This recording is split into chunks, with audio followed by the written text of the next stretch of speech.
കൂടുതൽ വാർത്തകളും വീഡിയോകളും കാണാൻ ഈ ചാനൽ സബ്സ്ക്രൈബ് ചെയ്യുക. കൂടെ ബെൽ ബട്ടൺ അമർത്തുക. ഇന്നത്തെ വിഷയം ദുരിതവും കടവും തീരും. ദുരിതവും കടവും തീരും. ഇതാണ്. നമുക്ക് ദുരിതം ഉണ്ടാവും, കടവും ഉണ്ടാവും, ഇല്ലേ? വളരെ അപൂർവമാണ് ഇതൊന്നും ഇല്ലാത്തവർ. തിരുപ്പതി ദർശനം നടത്തിയിട്ടുണ്ടോ? ഇല്ലെങ്കിൽ നിങ്ങൾ നടത്തണം. ഇങ്ങനെ ദുരിതം പേറുന്നവരും കടം സഹിച്ച് മുന്നോട്ട് പോകുന്നവരും നിങ്ങളൊന്ന് ചെയ്യാം. തിരുപ്പതി ദർശനം നടത്തി ഒന്ന് നോക്കും. ഞാൻ പറയണേ, നിങ്ങൾ തിരുപ്പതി പോയാൽ പിറ്റേ ദിവസം തന്നെ നിങ്ങൾക്ക് ലോട്ടറി അടിക്കുമെന്നല്ല ടൈം പറയണേ. അങ്ങനെ ആരും ധരിക്കൊന്നും വേണ്ട. തിരുപ്പതി പോയി വന്നവർക്കൊക്കെ ദിവസവും പിന്നെ ലോട്ടറി അടിച്ചാൽ പിന്നെ അതിനെല്ലാം നേരുള്ളൂ. അപ്പം അതൊന്നും അല്ല കാര്യം. നിങ്ങൾ തിരുപ്പതി ദർശനം നടത്ത്. തിരുപ്പതി ഭഗവാന്റെ ഒരു ഫോട്ടോ വാങ്ങി വിഷ്ണു ക്ഷേത്രത്തിൽ പൂജിച്ച് കടയിലോ വീട്ടിലോ വെക്കുക.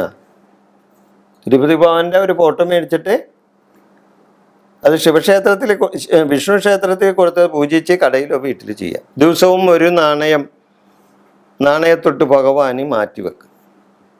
ദിവസവും ഒരു നാണയത്തൊട്ട് ഭഗവാന് മാറ്റിവെക്കും. വർഷത്തിൽ ഒരു പ്രാവശ്യമെങ്കിലും തിരുപ്പതി ദർശനം നടത്തണം. താഴെയുള്ള ഗോവിന്ദരാജസ്വാമി ക്ഷേത്രത്തിലും നിങ്ങൾ ചെന്ന് പ്രാർത്ഥിക്കണം. അപ്പോൾ തിരുപ്പതി ക്ഷേത്രത്തിൽ ചെന്നാൽ താഴെ റെയിൽവേ സ്റ്റേഷനിലുള്ള ഗോവിന്ദരാജ ടെമ്പിളിലും നിങ്ങൾ പോയി തൊഴണം. ഭഗവാനെ തൊഴുതാൽ തീരും. അതേപോലെ തന്നെ പത്മാവതി കോവിലിലും നിങ്ങൾ പോകണം. അവിടെ കുറച്ച് അകലെയുള്ള പത്മാവതി കോവിലിലും പോകണം. ഇതും മസ്റ്റായിട്ട് നിങ്ങൾ ചെയ്യണം. ഇങ്ങനെ ചെയ്താൽ, അതേപോലെ തന്നെ ഏതെങ്കിലും രാഹു സംബന്ധമായ ദോഷങ്ങളും മറ്റു കാര്യങ്ങളും ഉണ്ടെങ്കിൽ കാളഹസ്തിയിലും നിങ്ങൾക്ക് ദർശനം നടത്താം. കാളഹസ്തിയിലും പോകാം. തിരുപ്പതി ഭഗവാനി കൊടുക്കുന്നതിൻ്റെ ഇരട്ടയെ ഭഗവാൻ നിങ്ങൾക്ക് തിരിച്ചു തരും. ഒരു സംശയമില്ല. തിരുപ്പതി ഭഗവാനി എന്തു കൊടുത്താലും കുഴപ്പമില്ല. കൊടുക്കണതിൻ്റെ ഇരട്ടി നമുക്ക് തിരിച്ചു കിട്ടും. ഒരു സംശയമില്ല. നിങ്ങളൊന്ന് ചെയ്തു നോക്ക്. ഭഗവാനെ ഒന്ന് കൊടുത്തു നോക്ക്. ഇത് അന്ധവിശ്വാസമൊന്നുമല്ല, ദൈവവിശ്വാസവും. തിരുപ്പതി ഭഗവാനി കൊടുക്കണതിൻ്റെ ഇരട്ടിയായിട്ട് നമുക്ക് തിരിച്ചു തരും. നിങ്ങളുടെ ദുരിതം മാറും, നിങ്ങളുടെ കടങ്ങൾ തീരും. ഭഗവാനെ നിങ്ങൾ നല്ല പോലെ അവിടെ പോയി പ്രാർത്ഥിക്കും. നിങ്ങൾക്ക് തീർച്ചയായിട്ടും പുണ്യം കിട്ടും. തിരുപ്പതി ദർശനം ശനി ദോഷങ്ങൾ മാറ്റുമെന്നാണ് പറഞ്ഞത്.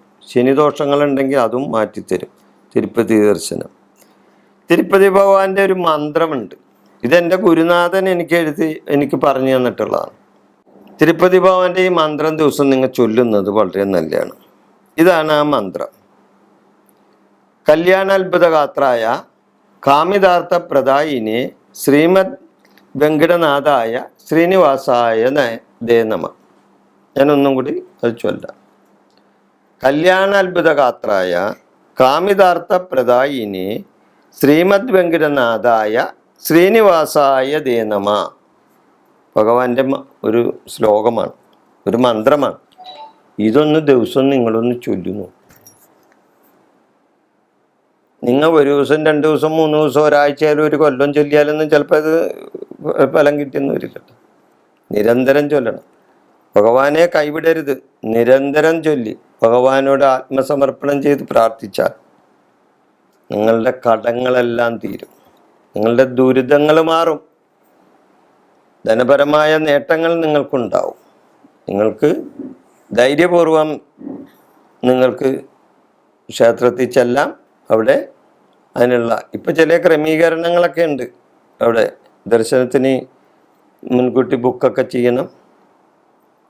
അതേപോലെയുള്ള മറ്റൊക്കെ ചില കാര്യങ്ങളൊക്കെ ഉണ്ട്. അതൊക്കെ കൃത്യമായിട്ട് നോക്കിയതിന് ശേഷം തിരുപ്പതി ദർശനം നടത്തിയാൽ നമുക്ക് പെട്ടെന്ന് പോയി വരാൻ സാധിക്കും. പിന്നെ ഇപ്പോൾ തിരുപ്പതി ദർശനം, കാളഹസ്തി ദർശനം ഒക്കെ ആയിട്ടൊക്കെ ടൂർ ഓപ്പറേറ്റർമാർ കൊണ്ടുപോകുന്നുണ്ട്. അത് എത്രത്തോളം ഒരു ഫലപ്രാപ്തി കിട്ടുമെന്ന് എനിക്കറിയില്ല. അതവരെ സംബന്ധിച്ചൊരു വ്യവസായമാണ്. പക്ഷെ നിങ്ങളെ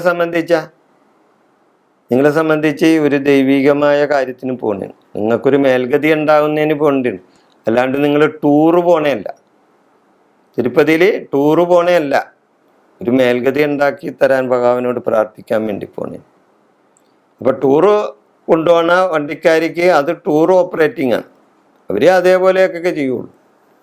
നിങ്ങളത് നല്ല സാമാന്യപൂർവ്വം ചിന്തിച്ച് നല്ല പോലെ ഈ തിരുപ്പതി ദർശനം നടത്തി വന്നാൽ തീർച്ചയായിട്ടും നിങ്ങൾക്ക് നിങ്ങളുടെ ദുരിതവും തീരും, കടവും തീരും, ഒരു മേൽഗതി ഉണ്ടാക്കി തരും ഭഗവാൻ. തീർച്ചയായിട്ടും ആത്മാർത്ഥമായി പ്രാർത്ഥിക്കും മനുഷ്യൻ ഭഗവാനെ. കേട്ടോ, വിഷയം ഇവിടെ അവസാനിപ്പിക്കുന്നു. നിങ്ങൾക്ക് നന്ദി, നമസ്കാരം.